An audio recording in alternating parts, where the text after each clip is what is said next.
Melanie Chamberlain. I'm an academic advisor in the School of Ed, primarily for the HRD program. I'm Jen Bellini, and I'm one of the academic advisors for the elementary education program. And we are giving tips on transferring to the School of Education. So this presentation will be kind of split into two parts, some information for HRD students and some information for elementary ed students. And we touch on secondary ed as well. So for the elementary education program, we actually offer that at two campuses. We offered at the main campus in Rochester. And the people that advise the program at the main campus are Jerry Pathonis, Adrian Spitzer, Roberta Rea, who is the director, and then myself, Jen Bellini. We also have a cohort program offered at the Macomb University Center, and Lori Shano is the sole advisor for that program out at Macomb, and she's a great resource for students that are currently attending Macomb Community College who wish to transfer. So for the HRD program on main campus, you have myself and you have Roberta Rea, our director. So she advises both programs. And then Lori also advises the students who take classes in HRD out of the Macomb University Center. So you're welcome to take classes at both main campus and Macomb. Usually folks, pick one over the other to spend the majority of their time. But if you spend most of your time out with Lori at Macomb, she'd be your advisor. And then for students who spend most of their time on main campus, I am typically their advisor, and Roberta as well. So tips for elementary ed. So for elementary education transfer students, we do not recommend that students choose to do the Michigan Transfer Agreement, often known as the MTA. The reason that it is not recommended for our students is we do have highly recommended gen ed classes that we wish for you to take. Those are listed on the slide, but I can go over them very quickly for you. This covers the different areas of general education at Oakland University. And the nice thing about this is that you can also find this on our transfer equivalency guides, which is linked in this presentation. But for Western Civ, we're usually looking for an American history class. For art, we're looking for intro to theater. Foreign language will be taken at Oakland University. The class will be ALS 1101, the humanity of language. For science, we're looking for either the biology 1002 or physics 1060. Biology 1002 is human biology and physics 1060 is earth science. And then for social science, we're really looking for a political science course, either American government, comparative politics, international relations. And then global perspective, we're normally looking for like Geo 2000, which is world geography, or history 2110. And then formal reasoning, we do have math classes that are required in our program. MTE 2111 is the last class in our math sequence, and it's kind of a combination of geometry and statistics, often referred to as math, the elementary teacher 2. The nice thing is we do have the transfer equivalency guides that we would prefer that you use on our SCHS advising website, and they're very easy to read.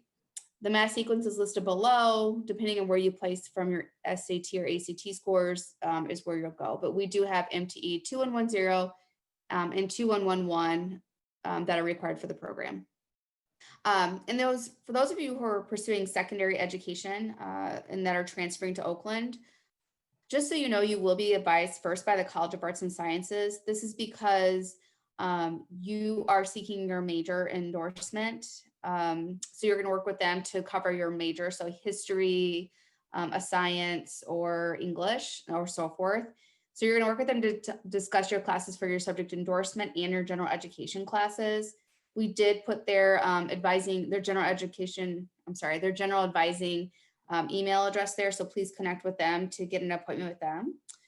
We also have the transfer guides listed on our website as well, so you can actually look at those to see which courses would count in your endorsement. And if you want to ask specific questions about the STEP program, we do have an advisor in our office, Adrian Spitzer. Her email address is listed, and you can email her about just specific questions about the program. So now we're going to move on to some tips for human resource development. So at the community college, you can complete general education courses as well as elective courses. It's a fairly unique program. There's only about 12 or 13 programs like it in the country. So unlike elementary education, there are not specific HRD classes that you can take at the community college, which does limit you then to your general education and electives. But that is 52 credits worth of course content. So there still is a lot that you can take over there. You'll notice that the general education, there's 10 categories. Typically, those are 4, sometimes 3 at the community college credits apiece, and you'll need a course from each one of those categories. And then roughly 12 credits of elective. An elective is any course that would transfer to Oakland University that you're interested in and eligible to take. The kind of rule of thumb that I look at when I'm looking at transfer students' transcripts is to confirm that they have their general education completed and that they've also completed 52 total credits. So that 52 credits would include their general education coursework. If you have done all of your general education courses and you've hit that 52 credit mark, that means you would only have to take your HRD classes when you arrived at OU, and that's 68 credits total. The Michigan Transfer Agreement works quite well for the HRD program because we don't have specific general education courses that we recommend or require that you take. So in general, the MTA is a grouping of classes that you can take at the community college that will count for your entire general education requirement at Oakland, with one exception. So there is a general education course called the Knowledge Applications category. You would need to take, in addition to the MTA, one course to meet knowledge applications. And again, completing that 52 credits is still advised, even if you're completing the Michigan Transfer Agreement. So if your Michigan Transfer Agreement only gets you to 48 credits, if you took one more 4-credit course, you'd be able to transfer to Oakland and only have those HRD classes.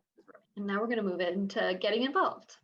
So there are a lot of student organizations that you can choose to join, and we highly recommend that you join these based on your major. For elementary education, we have Aspiring Educators of Michigan. KDP, which is Kappa Delta Pi, that's generally when you're in major standing and it's more of an honors organization, and then Best Buddies. And those are more elementary education focused. And then for HRD, there's a student association and Honor Society, yes. Thank you. And then the Society for Human Resource Management. But generally, as a transfer student, you'll want to meet more people in your major. And this is a great way with connecting to the university and also students that are like-minded and wanting to learn more about their profession. And then we also wanted to include some student resources for you. We've got a lot of good ways to kind of get connected and get involved with the university. We have a pretty high commuter population at Oakland University. And so we've got a space on the website that has tips for, places on campus that commuter students can hang out, ways to get connected with one another, where there's microwaves on campus, that sort of thing. We also have a program called the Transfer Year Experience. It is through our Office for Student Success. And their main goal is to make sure that transfer students get connected. So the second Tuesday of every month, they send out an email blast to all of our transfer students that has different workshops that are coming up, events that might interest transfer students, reminders about important registration dates or visiting your academic advisor, those sorts of things. But the other things that we have on here, the Office of Student Involvement, that's where all of our student organizations are housed. They also host all types of events and things to get students engaged and involved. Career Services and our Handshake platform. So we have career counselors who are able to help with things like resumes, cover letters, mock interviewing.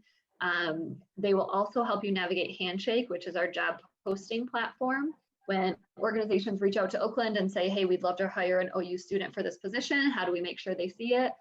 Career Services helps them set up a profile on Handshake so that you as the student, when you're searching for internships or job opportunities, have access to that job posting. We have typical college resources like a tutoring center and a writing center. Oakland's considered a fee-free university, which means you're never charged additional fees to use our services. So you can meet with a tutor or meet with a writing center specialist. And then we have disability support services for folks who may have gotten accommodations in the past. In college, it's important to remember that you don't have an IEP. So the university does not know that you need accommodations unless you connect with our disability support services. So if those are services that you need, we strongly encourage you to get in touch with BSS to see what you might be eligible for. Then last but not least, we have our OU Counseling Center. We know now is a challenging time. Transitioning to college is always a challenging time, but today especially, right? Because there's a lot going on in the world. It causes us a little bit of stress. So the OU Counseling Center offers 6 free sessions to every OU student. And then after that, the sessions are only $12 a piece, which is quite reasonable. So we definitely encourage students to focus on their mental health and make sure they're getting those services